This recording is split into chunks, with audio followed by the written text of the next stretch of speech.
Abusia ye mami mo akwaba embra eye channel yi so aha eye GH Politics Avenue na yembo enwura eye highway sinem ejadema enye asem koto akra yenyi we mfiri ho kwikwan chairman Wontumi ene Felix Ofosu Kwachi papa no akire se chairman Wontumi CC ano imponi Momo a wode ye transaction ye freezing asset ama ni Momo a wode ye transaction pono eno so ya blocking no Wontumi and deal with any monetary transactions in the name of Ntwibusiako. Yemo ransim abra Felix Ofosu Kwachi ajemre na opa eye insemusi ho ntuma. Chene so am say how say age politics avenue. Yembo inra insimini. In instances where some of those whose assets have been frozen have contested.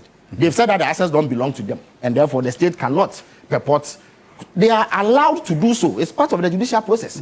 Everybody accused must be given sufficient opportunity to defend themselves. In the case of lawyer P. Akubi's client, Wontumi, he would tell you his assets have been frozen. How much of his assets? Indeed, I regret to have to. Sorry about it, but no, the matter is still subjudice.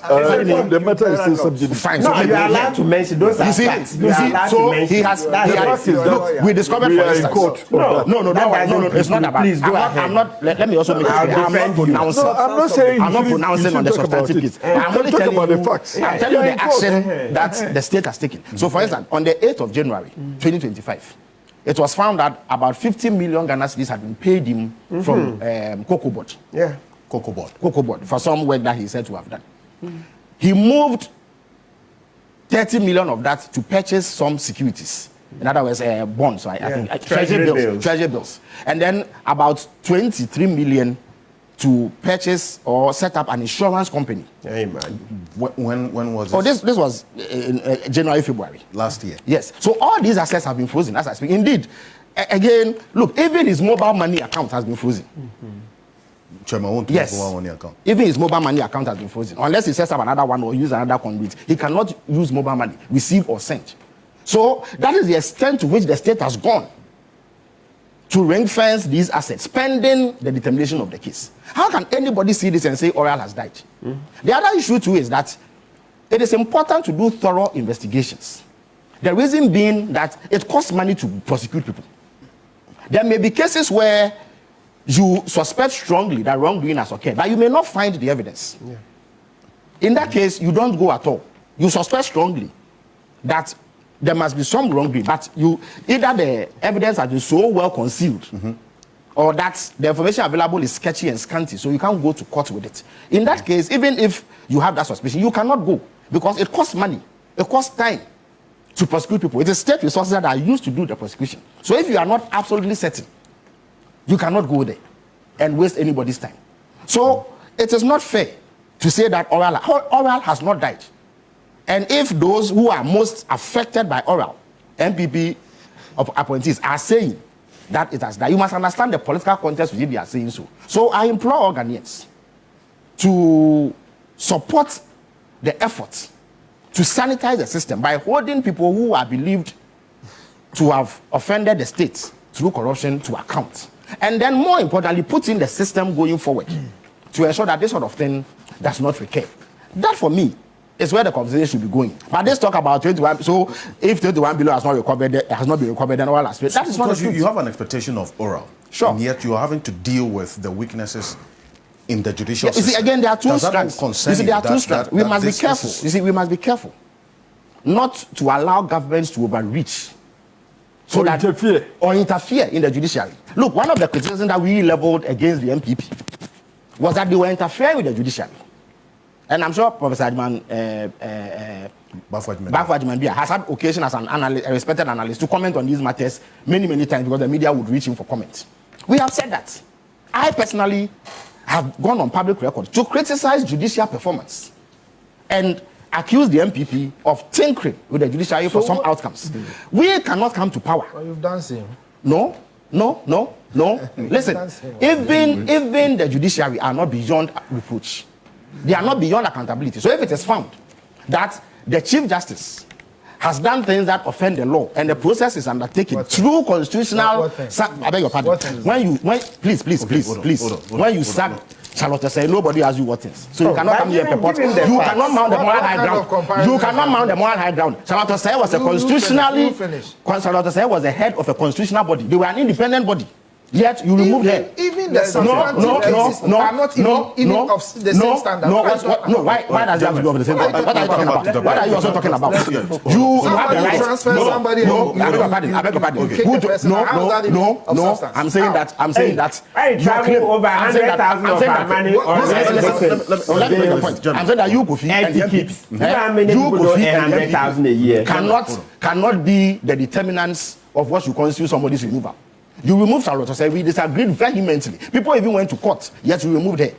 So if the Chief Justice of Ghana is deemed to have offended the law and the constitution is followed to remove her, it is in order.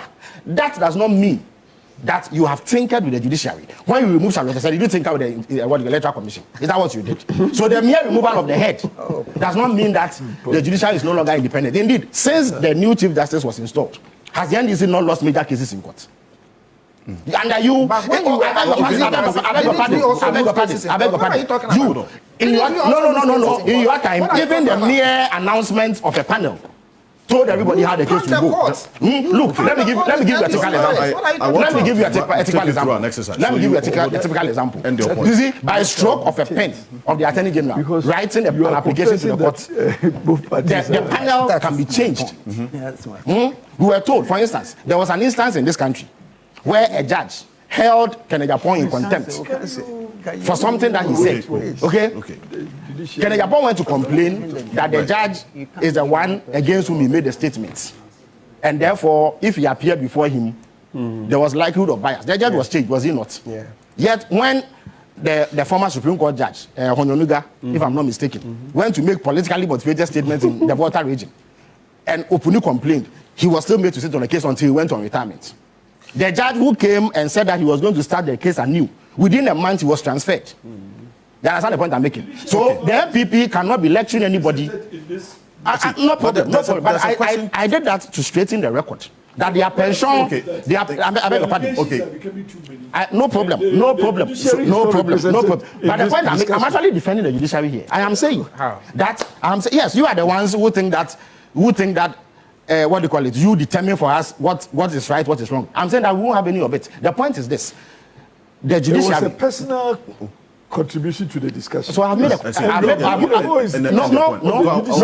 The point I'm making is that we cannot say that because we are unhappy about the way the judiciary operates, we should tinker with it. I think that's it is an independent institution. That is why when the president had concerns about the slow pace of action on Auditor General's report, what he did was to invite the Chief Justice, the Auditor General, the Attorney General to a meeting to discuss what can be done to hasten the process. Then the Chief Justice said that they can do ABC. Indeed, if I'm not mistaken, he has done that. He has set up a special court to try Galamsey cases and all that. So that is how you do it.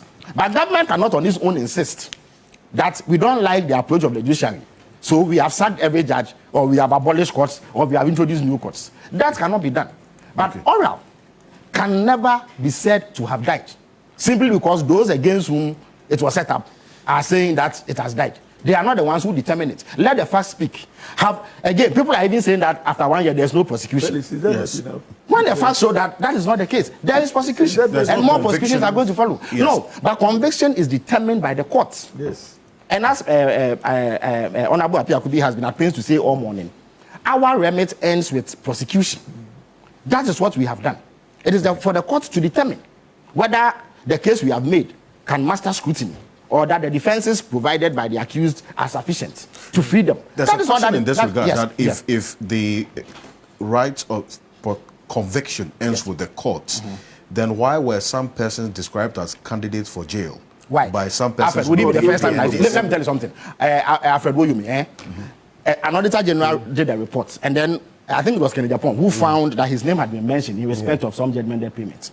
The MPP composed songs. Okay, they started for 1.5 years every day. After Wontumi was the subject of discussion on TV. Did they not compose songs? Why? Would it be the first time that politicians have been accused? Okay, no. Would it be the first time in our history that politicians have been accused of corruption and they have been dragged. Why? President Mahama, did the MPP not claim that he had built hotels in Dubai? He did not call him names in respect of Airbus. What were the outcomes of those matters? So you see, let the MPP not go about saying that people have said that people are candidates. It is not the first time. But you see, you must separate political claims by political operatives from the word of the leader, from the word of those who actually have responsibility to undertake this matter, this activity. It is the Attorney General. What has the Attorney General said? Sometimes when the Attorney General gives briefings, okay? Sometimes when the Attorney General, sometimes when the Attorney General gives briefings, they say that the Attorney General has convicted people.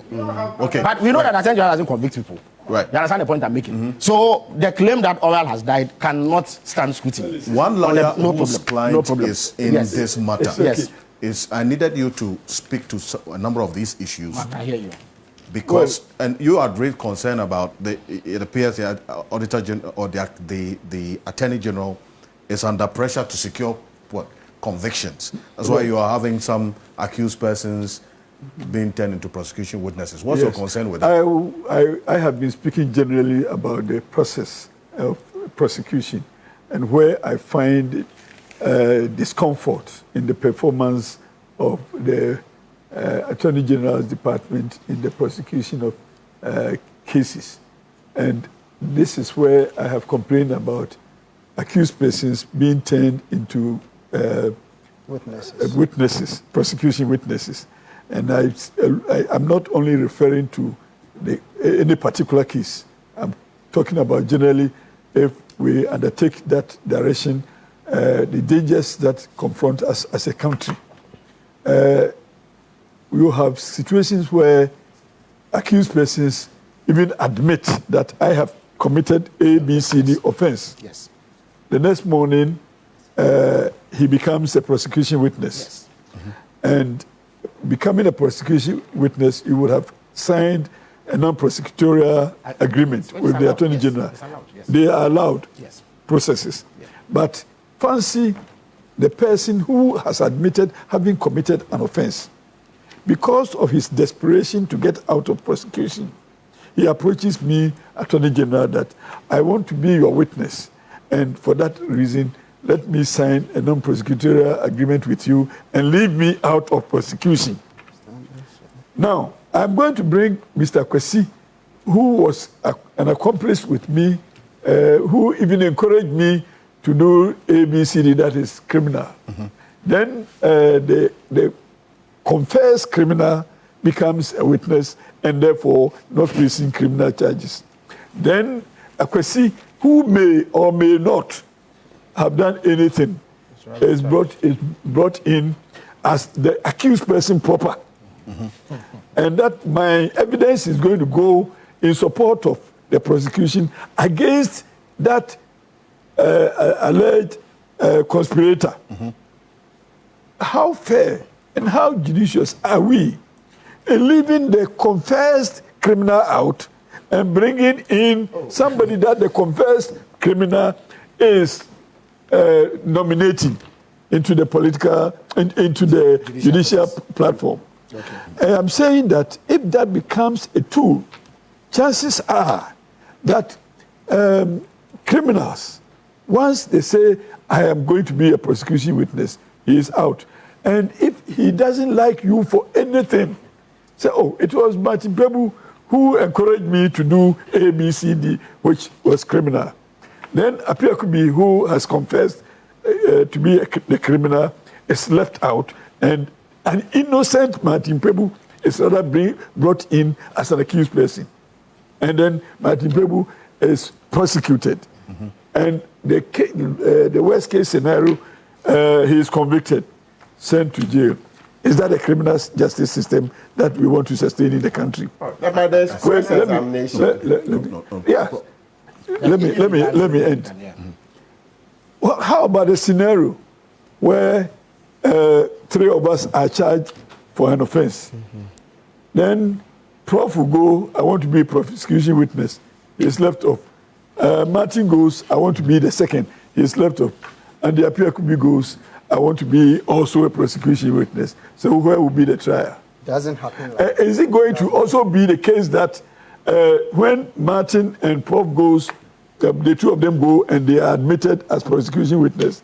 Andy comes and they say, no, Andy, you cannot be prosecution witness. Because he didn't come early. Hey. If he gets enough, the next person says he doesn't need it. Well, he should have come early. I'm complaining about such a system. No, wait a minute. Okay, So you having been the confessed criminal, because you were first to approach the Attorney General, all your crimes are washed away. And no. Okay. You have confessed that I have done ABCD. Well, you see that the case is and you see that the case is against you. So you run to the Attorney General. You tell Attorney General, I was the person who did it. Let's say murder. I murdered him, but I murdered him with the encouragement of Andy Appiah-Kubi. But I want to be a prosecution witness against Andy Appiah-Kubi. And then he becomes, and then I come back to, in the course of the deliberations, Prof also goes. He's also admitted as a prosecution witness. And I'm the third person to go, having been charged of an abatement of the crime. Correct me if I'm wrong, but the decision to accept the offer of an accused to be prosecution witness is taking on the weight of the information that the person has, is it not? As to whether it's going to add some weight. Unfortunately not. Case. Unfortunately not. How's because that possible? Unfortunately not, because when somebody comes to say that I have committed the crime, immediately that person cannot. We don't even need any evidence to establish his culpability. Well, because when he admission constitutes the commission. But in a and number therefore, of these instances, that person comes to say that I have committed the crime. The Attorney General, OSP, say these accused persons approach their office. They don't go coercing them or I am even going to speak about that. If it is the case that they themselves voluntarily go to the Attorney General's office to surrender and be considered as witnesses, how about all of us going and saying that, well, we are also submitting ourselves. We also want to be prosecution witnesses. All of us go there. So where will be the trial? No, you see, if I may, if I may respond, because you see, in fact, there are instances where the Attorney General actually asking a question. No, you see, Honorable, there are instances where the Attorney General himself goes to, so you come to Akufo. This matter, I've mentioned your name. This is what we have against you. But if you can help us unravel the facts around Honorable Appiah-Kubi, we will be willing to either reduce your sentence or let you walk free. So, and I've told you that, you see, sometimes you may have strong basis to believe that wrongdoing has occurred, but the evidence to prosecute may have been well concealed. So you need an insider to help you untie. So the insider is the person who has admitted the crime. Yes, if that is the only way. You see, if that is you see, and sometimes, for instance, let me use, I beg your pardon. So, for instance, Kofi is alleged to, and Kofi, pardon me. And then Kofi is alleged to have stolen this pen. Kofi is alleged to have stolen this pen. It costs 1 cedi. But Martin is alleged in the same criminal circle to have stolen this laptop. It costs 2 million cedis. So the case that if I sacrifice this 10 cedis, I can get the 2 million. Unfortunately, that is not the case we are facing. How so? No. The person who comes to tell you that I stole this phone. Yes, but he is helping the state. You see, the main culprit. He is the main culprit, and he has admitted. This case. And he says that, and the Appiah-Kubi even told me that you have a phone that I can steal. Then you drop the person who has stolen, who has admitted. No, and you collect the money. That would be. Wei ensam ahodo atim kɔ so channel no so mame ena wɔse sɛ wɔgye mmerɛ ɛwɔ ha da sɛ ne so ɔba de ne dia dombi edomiani onua yɛbɛsan ahyiam